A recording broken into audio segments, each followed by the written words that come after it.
അപ്പോൾ ഈ അൺമാരീഡ് ആയിട്ടുള്ള പ്രഗ്നന്റ് ആയിട്ടുള്ള ആൾക്കാരെ നമ്മളുടെ സമൂഹം എത്രമാത്രം മോശമായിട്ടാണ് നോക്കിക്കാണുന്നത്. ഹലോ ഗൈസ്, എല്ലാവർക്കും പുതിയൊരു വീഡിയോയിലേക്ക് സ്വാഗതം. നമ്മളിന്നും പറയാൻ പോകുന്നത് ശ്രീലക്ഷ്മി അറയ്ക്കൽ.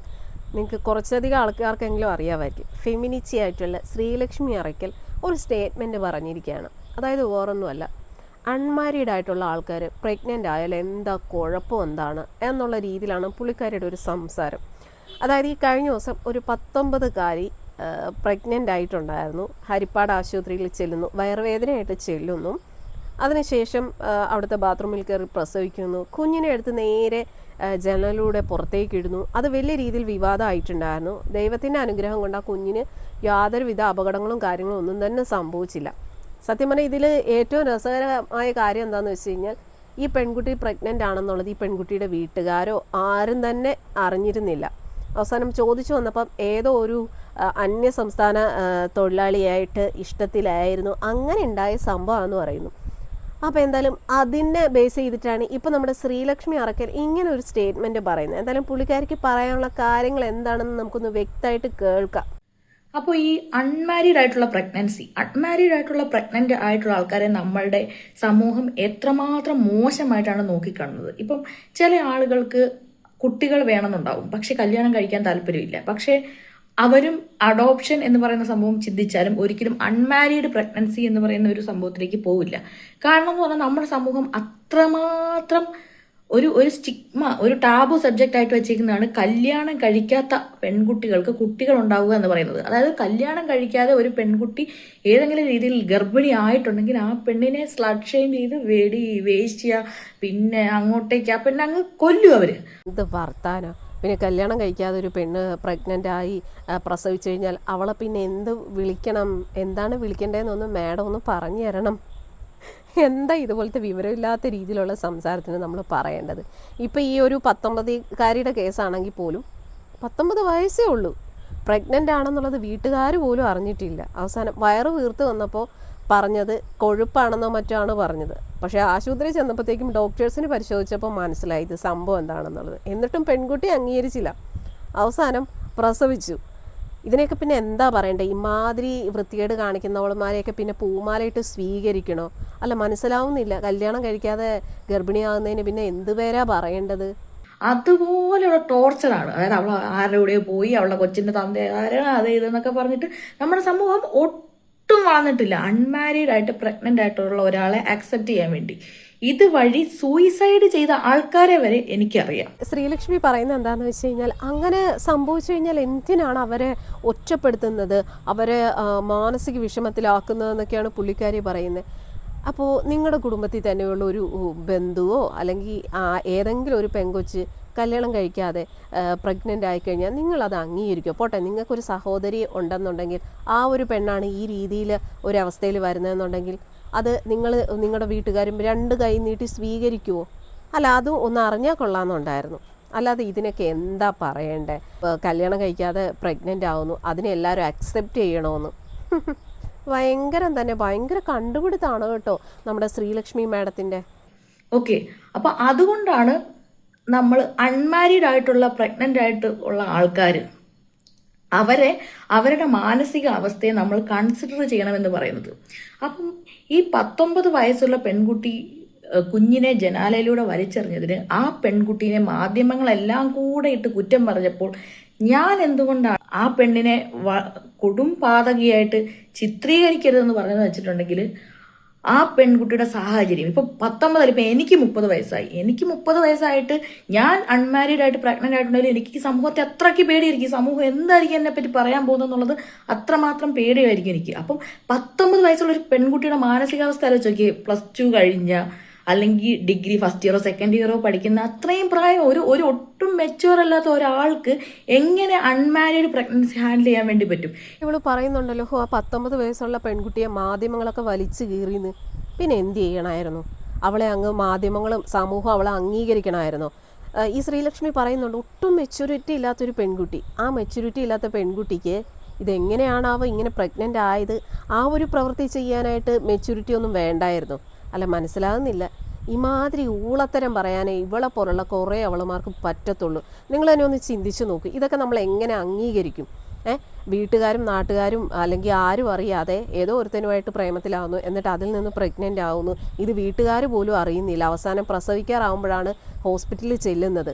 ഇതിനെയൊക്കെ നമ്മൾ അംഗീകരിക്കുമെന്ന് പറ. മനസ്സിലാവുന്നില്ല. ഇമാതിരി മറ്റേടത്തെ വർത്താനം പറയുന്ന ഇവള് ഏത് ലോകത്തെ ജീവിക്കുന്നതെന്ന് മനസ്സിലാവുന്നില്ല. ഇവളുടെ ഒരു അഭിപ്രായത്തിൽ ഇങ്ങനെയൊക്കെ വരുന്ന പെൺകുട്ടികളെ, അതായത് കല്യാണം കഴിക്കാതെ ഗർഭിണിയാവുന്ന പെൺകുട്ടികളെ വീട്ടുകാരും സമൂഹവും എല്ലാവരും അംഗീകരിക്കണം. ആ പെൺകുട്ടി അങ്ങ് വാനോളം പുകഴ്ത്തണമായിരിക്കും അല്ലേ. ഇപ്പം മാരീഡ് ആകുമെന്ന് പ്രഗ്നന്റ് ആകുമെന്ന് അറിഞ്ഞിട്ട് പോലും ആയിരിക്കില്ല അവർ ഈ ഒരു സെക്ഷൽ ഇന്റർകോഴ്സിൽ ഏർപ്പെട്ടിട്ടുണ്ടാവും. അവർക്ക് അറിയുന്നുണ്ടാവില്ല അതിനെ പറ്റിയിട്ട്. ഇന്ന ദിവസം ചെയ്തിട്ടുണ്ടെങ്കിൽ പ്രഗ്നന്റ് ആവും, ഇത് പ്രഗ്നന്റ് ആവാനുള്ള ചാൻസ് ഉണ്ടെന്ന് അറിഞ്ഞിട്ടുണ്ടാവില്ല. അവർ എന്തോ കാരണം കൊണ്ട് സെക്ഷലി ഇന്റർകോഴ്സ് ചെയ്തു, അവർക്ക് ആ കുട്ടി ഉണ്ടായി. പക്ഷെ ആ കുട്ടി ഉണ്ടായതിനെ ഈ സമൂഹം എത്രമാത്രം മോശമായിട്ടായിരിക്കും ആ പെൺകുട്ടീനെ നോക്കിക്കാണുക. അതിൻ്റെ ഒരു ഫിയർ ഉണ്ടാവും. അപ്പോൾ ആ പെൺകുട്ടിയുടെ ഭാഗത്ത് നിന്ന് ചിന്തിക്കേണ്ടത് വളരെയധികം ഇമ്പോർട്ടൻ്റ് ആണ്. ഇപ്പം എനിക്കത് ചിന്തിക്കാൻ പറ്റുന്നത് എന്താണെന്ന് വെച്ചാൽ, ഞാൻ ഇഷ്ടം പോലെ ഈ പ്രായത്തിലുള്ള പെൺപിള്ളേരെയും ആൺപിള്ളേരെയും ഒക്കെ പഠിപ്പിച്ചിട്ടുണ്ട്. അതുകൊണ്ട് എനിക്ക് ഇവരുടെ സൈക്കോളജി കറക്റ്റായിട്ട് അറിയാം, ഇവർ എത്രമാത്രം ചെറുതാണെന്നുള്ളത്. നമ്മളിപ്പോൾ ഈ 18-19 വയസ്സൊക്കെ ഉള്ള പിള്ളേർ കാണുമ്പോൾ വലുതാണ്, തടിച്ചിരിക്കുന്നത്. അപ്പോൾ നമ്മൾ അവരെ വലിയൊരു ആളായിട്ടാണ് കൺസിഡർ ചെയ്യുക. പക്ഷെ അവരുടെ മൈൻഡ് ഞാൻ പലപ്പോഴും ഇൻട്രാക്ട് ചെയ്യുമ്പോൾ ഭയങ്കര സ്മോളാണ്. അവർക്ക് ഒരു പ്രശ്നം ഹാൻഡിൽ ചെയ്യാനോ ഒന്നും അറിയത്തില്ല. അങ്ങനത്തെ ഒരുപാട് അവരുടെ മൈൻഡ് ഭയങ്കര ചെറുതാണ്. അവരെ ഒരു ടീനേജറായിട്ട് തന്നെ നമുക്ക് അവരെ കൺസിഡർ ചെയ്യണം. അപ്പോൾ ഒരു ടീനേജറായിട്ടുള്ള ഒരാൾക്ക് ഒരു കുട്ടി ഉണ്ടായിട്ട് ആ പെൺകുട്ടി അങ്ങനെ ബിഹേവ് ചെയ്യുന്നുണ്ടെങ്കിൽ അതിൻ്റെ ഉത്തരവാദിത്വം ആ പെൺകുട്ടിയുടെ തലയിൽ മാത്രം നമുക്ക് ഇടാൻ വേണ്ടി പറ്റില്ല. ആ പെൺകുട്ടീനെ കൊണ്ട് അങ്ങനെ ചെയ്യിപ്പിച്ചത് എന്താണോ അതിനകത്തും കൂടെ ആ സൊസൈറ്റിക്ക്, ഈ ഇവിടുത്തെ ഇത്തരം ഇങ്ങനെ സ്ത്രീകൾ, അൺമാരീഡ് ആയിട്ടുള്ള സ്ത്രീകളെ ബുള്ളി ചെയ്യുന്ന ഈ സൊസൈറ്റിക്കും അതിനകത്ത് വലിയൊരു റോളുണ്ട്. കാരണം ആ കുട്ടി അങ്ങനെ ചെയ്തിട്ടുണ്ടാവുക ആ കുഞ്ഞിനോടുള്ള സ്നേഹക്കുറവുകൊണ്ടോ അങ്ങനെ ആയിരിക്കില്ല. ചിലപ്പോൾ ഭയങ്കരമായിട്ടുള്ള പേടി കാരണമായിരിക്കും, ഈ സമൂഹത്തോടുള്ള പേടി. എന്ത് പറയും, അതുകൊണ്ടായിരിക്കും ഇങ്ങനെ ഒളിപ്പിച്ച് വെച്ച് ആരും അറിയാതെ ഈ അങ്ങനത്തെ ഒരു മെന്റാലിറ്റി, ഒരു ക്രൂക്കഡ് മെന്റാലിറ്റി തോന്നുന്നത്. അതായത് ഈ രണ്ട് പിന്നെ ഇവരുടെ ഈ മാനസികാവസ്ഥയും ഈ പ്രഗ്നന്റ് ആവുന്ന സമയത്തും ഈ അബോർഷൻ ആവുന്ന സമയത്തൊക്കെ സ്ത്രീകളുടെ വലിയ ആൾക്കാരുടെ മാനസികാവസ്ഥ ഭയങ്കര മോശമാണ്. അപ്പോൾ ഈ പെൺകുട്ടികളുടെ മാനസികാവസ്ഥ എത്രമാത്രം മോശമാണ്. അപ്പോൾ ഈ ഒരു പെർസ്പെക്റ്റീവിൽ നിന്ന് മാധ്യമങ്ങൾ ചിന്തിക്കാത്തത് കൊണ്ടാണ് മാധ്യമങ്ങൾ കൊടും പാതകയായിട്ട് ഈ പെൺകുട്ടിയെ ചിത്രീകരിച്ചെന്ന് പറഞ്ഞ് ഞാൻ പോസ്റ്റ് ഇട്ടത്. ഇത് പലർക്കും ഇത് മനസ്സിലായിട്ടില്ല, അതുകൊണ്ടാണ് ഞാൻ എക്സ്പ്ലെയിൻ ചെയ്യുന്നത്. ഇതിപ്പോൾ നിങ്ങൾക്ക് ഇതിനെപ്പറ്റി നിങ്ങൾക്ക് ഇനി ട്രോൾ ഉണ്ടാക്കുവാണെങ്കിൽ ട്രോളൊക്കെ ഉണ്ടാക്കാം, എനിക്ക് കുഴപ്പമൊന്നുമില്ല. പറഞ്ഞു കഴിഞ്ഞാൽ ഈ പെണ്ണ് സമൂഹത്തിലേക്ക് കൊടുക്കുന്ന ഒരു മെസ്സേജ് എന്താണ്? അപ്പോൾ പെൺകുട്ടികളൊക്കെ കല്യാണം കഴിക്കാതെ പ്രഗ്നൻ്റ് ആയിക്കോ, കുഴപ്പമൊന്നുമില്ല, സമൂഹം അംഗീകരിക്കണം, വീട്ടുകാരെ അംഗീകരിക്കണം. അതായത് ഓരോ മാതാപിതാക്കളും വളർത്തി വലുതാക്കി കൊണ്ടുവന്നിട്ട് അവസാനം ഓരോ അവന്മാരെ പ്രേമിക്കുന്നു, എന്നിട്ട് പോയിട്ട് ഇതുപോലെ പ്രഗ്നൻ്റ് ആയിട്ട് വരുന്നു. അതൊക്കെ മാതാപിതാക്കളെ രണ്ട് കൈ നീട്ടി സ്വീകരിക്കണം, സമൂഹം സ്വീകരിക്കണം. ആരും ഒന്നും പറയാൻ പാടില്ല. ഇങ്ങനെയൊക്കെ ചെയ്യുന്ന പെൺകുട്ടികളെ സപ്പോർട്ട് ചെയ്യണം, അവരെ മാനസികമായിട്ട് സപ്പോർട്ട് ചെയ്യണം എന്നാണോ ഈ ഊള പെണ്ണുമ്പുള്ള പറയുന്നത്? അല്ല, മനസ്സിലാകുന്നില്ല. പക്ഷേ എന്താണ് സംഭവം എന്ന് വെച്ചാൽ, ഒരു വിഷയം നടക്കുമ്പോൾ അതിൻ്റെ ഒരു പെർസ്പെക്റ്റീവിൽ നിന്നുകൊണ്ട് മാത്രമല്ല അനലൈസ് ചെയ്യേണ്ടത്, മൾട്ടിപ്പിൾ പെർസ്പെക്റ്റീവിൽ നിന്ന് അനലൈസ് ചെയ്യണം. ഇതിനെയാണ് നമ്മൾ ക്രിട്ടിക്കലായിട്ടുള്ള തിങ്കിങ് എന്ന് പറയുക. അത് ഇല്ലാതിരുന്ന ഭയങ്കര പ്രശ്നമാണ്. പ്രത്യേകിച്ച് ഈ മീഡിയയിലൊക്കെ വർക്ക് ചെയ്യുമ്പോൾ നമ്മുടെ ഇവിടുത്തെ മീഡിയയ്ക്കൊന്നും പിന്നെ ബോധം വിവരമൊന്നുമില്ല. അതുകൊണ്ട് അവർക്ക് ഈ സെൻസേഷൻ, അതായത് ഇങ്ങനെ ആളുകളുടെ മനസ്സിലേക്ക് ഇന്ന വികാരം ഇൻജെക്റ്റ് ചെയ്യുക എന്നുള്ളതാണ് അവരുടെ ഒരു ഐഡിയോളജി. അതായത് അവർക്ക് സെൻസേഷൻ ആയിട്ടുള്ള കണ്ടന്റ് കൊടുത്താൽ മാത്രമേ അവരുടെ റേറ്റിംഗ് വരികയുള്ളൂ, അവർക്ക് നല്ല റീച്ച് ഉണ്ടാവുള്ളൂ. ഇവരെല്ലാം റേറ്റിംഗ് കൂട്ടാൻ വേണ്ടിയുള്ള മത്സരത്തിലാണല്ലോ. അപ്പം സൊസൈറ്റിയിലെ റിയൽ ആയിട്ടുള്ള ഇഷ്യൂസിനെ അഡ്രസ്സ് ചെയ്യാതെ ഇതേപോലെ എംഫസൈസ് ചെയ്യും. കുട്ടിയെ ജനലിൽ കൂടെ വലിച്ചെറിഞ്ഞു അത് ആളുകളുടെ മനസ്സിലേക്ക് ആ പെൺകുട്ടീനെ പറ്റി മാത്രം ഒരു ക്രൂര ഇമേജ് ഉണ്ടാക്കും. പക്ഷെ അതിന്റെ ബാക്കിലുള്ള സൊസൈറ്റീനെ പറ്റി, സൊസൈറ്റി എത്രമാത്രം മാറണം, അൺമാരീഡ് ആയിട്ടുള്ള പ്രഗ്നന്റ് ആയിട്ടുള്ള സ്ത്രീകളെ എങ്ങനെ സൊസൈറ്റി ട്രീറ്റ് ചെയ്യണം, ഇതൊന്നും ആരും പറയില്ല. അപ്പം എല്ലാവരും അതിനെപ്പറ്റി പറയുമ്പോൾ പക്ഷെ നമുക്ക് അൺമാരീഡ് ആയിട്ട് പ്രഗ്നന്റ് ആവുന്ന വുമണിനെ എങ്ങനെ ട്രീറ്റ് ചെയ്യണം, അവരുടെ മാനസികാവസ്ഥയെ പറ്റി ചിന്തിക്കണം എന്നുള്ള പെർസ്പെക്റ്റീവ് ഒരാൾ പറയുമ്പോൾ ട്രോള് ചെയ്യുന്ന ആൾക്കാർ ട്രോൾ ചെയ്തു. ഇപ്പം വിവരമില്ലാത്ത ആൾക്കാർ, പഠിക്കാത്ത ആൾക്കാർ, എൻ്റെ അത്രയും എഡ്യൂക്കേറ്റഡ് അല്ലാത്ത ആൾക്കാർ, ഓക്കെ, അവർക്ക് ഇപ്പോൾ എന്നെ ശ്രീലക്ഷ്മി അറക്കലിനെ രണ്ട് തെറി പറഞ്ഞിട്ടുണ്ടെങ്കിൽ ഒരു 10,000-4,000 ലൈക്ക് കൂടുതൽ കിട്ടും, അല്ലെങ്കിൽ ഒരു 1 മില്യൺ വ്യൂസ് അടിക്കും. അങ്ങനെയുള്ള ആൾക്കാർക്ക് എന്നെ ഈ വീഡിയോ വെച്ചും റിയാക്ട് ചെയ്യാം. പക്ഷെ എനിക്ക് വേണ്ടതെന്ന് പറഞ്ഞിട്ടുണ്ടെങ്കിൽ സോഷ്യൽ ചേഞ്ചാണ്. ഞാൻ പഠിപ്പിക്കുന്ന പ്രായത്തിലുള്ള പെൺകുട്ടികൾ അവർ പ്രഗ്നൻ്റ് ആവുകയാണെങ്കിൽ അവരെ എങ്ങനെ ഞാൻ കാണുന്നു അതുപോലെ തന്നെ അതേ കണ്ണോടുകൂടിയാണ് എനിക്കറിയാത്ത ഒരു 19 വയസ്സുള്ള അൺമാരീഡ് ആയിട്ടുള്ള ഒരു കുട്ടിയുടെ പ്രഗ്നൻസിയെ ഞാൻ നോക്കിക്കണ്ടത്. എന്തായാലും ഇതിന് മറുപടി പറയേണ്ടത് ഇത് കാണുന്ന പ്രേക്ഷകരാണ്. ഇവള് പറയുന്നത് എന്താണെന്ന് വെച്ച് കഴിഞ്ഞാൽ നിങ്ങൾക്ക് മനസ്സിലായല്ലോ, അങ്ങനെയൊക്കെ ഒരു സംഭവം ഉണ്ടാവുകയാണെങ്കിൽ ഒരിക്കലും അങ്ങനെയുള്ള പെൺകുട്ടികളെ ഒറ്റപ്പെടുത്തരുത്, അവരെ സപ്പോർട്ട് ചെയ്യണം. ഇപ്പം നിങ്ങൾ ഈ 19 വയസ്സുകാരിയുടെ കാര്യം തന്നെ ഒന്ന് ആലോചിച്ച് നോക്കൂ. ആ വീട്ടുകാരുടെ അവസ്ഥ എന്തായിരിക്കും, അവരുടെ മാനസികാവസ്ഥ എന്തായിരിക്കും? അവർ പൊന്നുപോലെ വളർത്തിക്കൊണ്ട് വന്നൊരു മോള്, അവരറിയുന്നില്ല മോൾ ഇങ്ങനെ പോയി ഇങ്ങനൊരു ചതിയിൽ പെട്ടു, അല്ലെങ്കിൽ മോൾക്ക് ഇങ്ങനെയൊക്കെയാണല്ലേ, മോള് പ്രഗ്നൻ്റ് ആണ് എന്നുള്ളതൊന്നും അറിയുന്നില്ല. മോൾക്കൊരു വയറുവേനയായിട്ട് അച്ഛനോ ആങ്ങളെയോ കൂടി ഹോസ്പിറ്റലിൽ കൊണ്ടുചെല്ലുന്നു. സംഭവം ഇതാന്ന് മനസ്സിലായി കഴിഞ്ഞപ്പോൾ ആ വീട്ടുകാരുടെ അവസ്ഥ എന്തായിരിക്കും നിങ്ങളൊന്ന് ആലോചിച്ച് നോക്കിയേ. ഈ 19 വയസ്സുകാരി വെറുതെ ഇതിനെക്കുറിച്ചൊന്നും അറിയാതെ അല്ലല്ലോ പോയിട്ട് ഇമാതിരി പരിപാടി ഒപ്പിച്ചത്. എന്നിട്ട് അവൾ സിമ്പിളായിട്ട് ബാത്റൂമിൽ കയറി പ്രസവിക്കുന്നു, കുഞ്ഞിനെടുത്ത് ജനലിൽ കൂടി കളയുന്നു. ഇതുപോലുള്ള തെമ്മാടിത്തരം കാണിക്കുന്ന അവളെയൊക്കെ പിന്നെ എന്താ പറയേണ്ട, പിഴച്ചവളെന്ന് നമുക്ക് പറയേണ്ടി വരും. കല്യാണം കഴിക്കാതെ ഒരു പെണ്ണ് പ്രഗ്നൻ്റ് ആയാൽ അതിനെ എന്ത് പറയണം? ഇപ്പോൾ ഈ ശ്രീലക്ഷ്മി അറയ്ക്കൽ പറയുന്നത് എന്താണെന്ന് വെച്ച് കഴിഞ്ഞാൽ അങ്ങനെയുള്ള കുട്ടികളെ നമ്മൾ സപ്പോർട്ട് ചെയ്യണം, അവരെ മാനസികമായിട്ട് സപ്പോർട്ട് കൊടുക്കണം, നമ്മുടെ സമൂഹം മാറണമെന്നാണ് പറയണത്. എന്തായാലും ഇതിന് മറുപടി പറയേണ്ടത് മാതാപിതാക്കൾ തന്നെ പറയണം.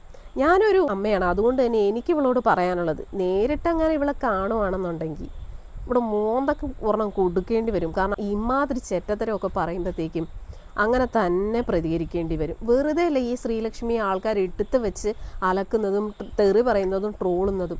ഇവരുടെ വായിൽ നിന്ന് വരുന്ന വാക്കുകൾ തന്നെ ഇമാതിരിയല്ലേ, ഒരു ബോധവും ഇല്ല, വിവരവും ഇല്ല, ബുദ്ധിയില്ല, എന്തോ വലിയ സംഭവമാണ്, ഭയങ്കര ഫെമിനിസ്റ്റാണ്, എന്തോ വലിയ കുറേ വിദ്യാഭ്യാസം അല്ല, കുറേ ഇംഗ്ലീഷും പറഞ്ഞതുകൊണ്ട് എല്ലാം തികഞ്ഞു എന്നായിരിക്കും ഇവരുടെ വിചാരം.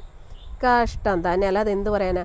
എനിക്ക് തോന്നുന്നു ഇവർ ഈ ഒരു വിഷയത്തിൽ ഈ പെൺകുട്ടികൾക്ക്, അതായത് ഇങ്ങനെ ചെയ്യുന്നത് നമ്മൾ സപ്പോർട്ട് ചെയ്യണമെന്ന് പറയുന്നത് ഒരു റീച്ചിന് വേണ്ടിയിട്ടായിരിക്കും. ഇപ്പോൾ ഇവർ തന്നെ പറയുന്നുണ്ട് ഈ വീഡിയോ എടുത്ത ആൾക്കാർക്ക് ട്രോളാം, റിയാക്ട് ചെയ്യാം, അതിനൊന്നും എനിക്കൊരു കുഴപ്പമില്ലാന്ന്.